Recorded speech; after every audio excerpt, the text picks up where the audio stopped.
Hola, hoy vamos a analizar uno de los giros de guión más espectaculares de la historia.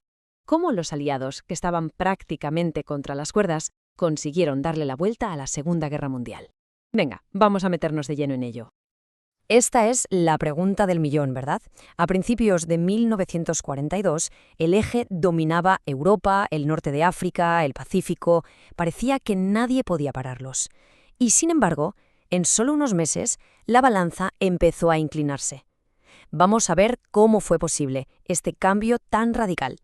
Y aquí tenemos la primera pieza clave del puzzle. La ventaja del eje al principio era real, sí, pero su economía de guerra no podía mantener ese ritmo para siempre. La entrada de Estados Unidos fue como meter en la carrera a un gigante dormido. Su increíble capacidad industrial, que no había sido tocada por la guerra, empezó a fabricar barcos, tanques y aviones a una velocidad de vértigo. Alemania y Japón simplemente no podían competir con eso. Y esto nos lleva directos a 1942. Si hay un año que tenemos que grabar a fuego como el punto de inflexión de la guerra, es este.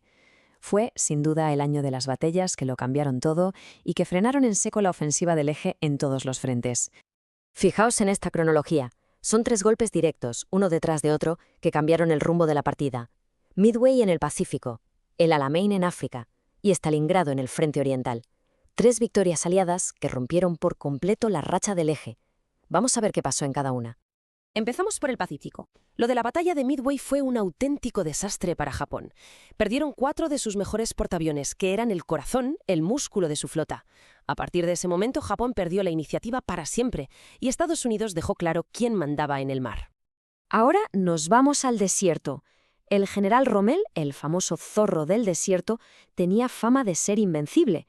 Pero en el Alamein, los británicos, liderados por Montgomery, consiguieron una victoria clave.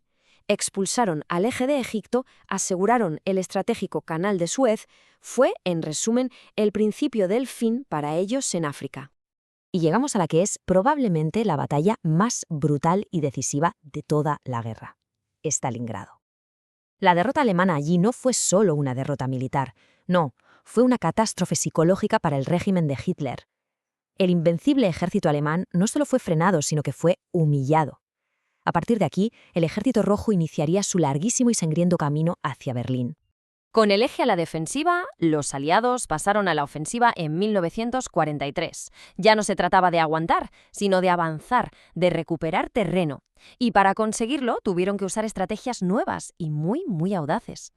Después de la debacle de Stalingrado, Hitler intentó un último gran golpe en el este, la batalla de Kursk. Fue, por cierto, la mayor batalla de tanques de la historia. Un auténtico infierno de acero. ¿El resultado? Otro fracaso estrepitoso. A partir de Kursk, al ejército alemán solo le quedaba retroceder y retroceder. Mientras, por el sur, los aliados usaron el norte de África como un trampolín. Desembarcaron en Sicilia y empezaron a avanzar hacia el norte, por Italia. Este ataque directo al vientre de Europa provocó la caída de Mussolini y abrió una grieta enorme en la fortaleza del eje. Volvemos un momento al Pacífico, porque aquí los estadounidenses usaron una táctica brillantísima. A ver, el Océano Pacífico es inmenso. Atacar cada una de las islas que controlaba Japón habría sido una carnicería y habría llevado años. Así que idearon la estrategia de los saltos de rana. ¿Y en qué consistía exactamente? Pues era muy sencillo y a la vez muy eficaz. En lugar de ir de frente, saltaban de una isla estratégica a otra, construyendo bases y aeródromos.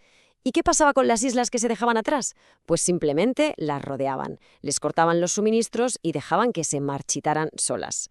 Así, poco a poco, salto a salto, se fueron acercando a Japón. Y con esto llegamos a 1944. El eje está en retirada en todos los frentes. Los aliados ya huelen la victoria y preparan el golpe de gracia, la ofensiva final para acabar con la Alemania nazi de una vez por todas. El día D, 6 de junio de 1944. Seguro que la fecha os suena. Fue una de las operaciones militares más ambiciosas y complejas de la historia. El objetivo era clarísimo: abrir un segundo frente en el oeste de Europa. Era vital para quitarle presión a los soviéticos en el este y empezar a asfixiar a Alemania desde 2 direcciones a la vez. Y la estrategia funcionó. Esto creó la peor pesadilla para Hitler, una guerra total en 2 frentes. Mientras los americanos y británicos avanzaban desde el oeste y liberaban París, el Ejército Rojo empujaba sin piedad desde el este. Alemania estaba siendo aplastada, literalmente, entre 2 rodillos. El final fue vertiginoso. El último intento, a la desesperada de Hitler en las Ardenas, fracasó. En abril de 1945, los soviéticos entraban en Berlín. Con la ciudad en llamas, Hitler se suicidó en su búnker y pocos días después, Alemania firmó la rendición incondicional. La guerra en Europa, por fin, había terminado. Pero cuidado, la guerra mundial todavía no había acabado. Mientras en Europa se celebraba el final de la pesadilla, en el Pacífico, la lucha contra Japón seguía siendo increíblemente encarnizada. La resistencia japonesa era fanática. Luchaban hasta el último hombre. Cada palmo de terreno costaba miles de vidas. Ante la perspectiva de tener que invadir las islas principales de Japón, algo que según las estimaciones costaría casi 1 millón de bajas aliadas, el nuevo presidente de Estados Unidos, Harry Truman, tomó una decisión que cambiaría el mundo para siempre. El 6 y el 9 de agosto de 1945, Estados Unidos lanzó 2 bombas atómicas sobre las ciudades de Hiroshima y Nagasaki. La destrucción fue algo nunca visto. Las ciudades quedaron reducidas a cenizas y decenas de miles de personas murieron en el acto. Ante un arma de tal poder, el Imperio de Japón se rindió sin condiciones. Ahora sí, la Segunda Guerra Mundial había terminado. Y con esto nos quedamos. El uso de la bomba atómica puso fin al conflicto más sangriento de la historia. Probablemente salvó muchísimas vidas que se habrían perdido en una invasión, pero lo hizo a un coste humano y moral terrible y dio comienzo a la era nuclear. Y esto nos deja con una pregunta muy incómoda, que no tiene una respuesta fácil y que resuena hasta el día de hoy.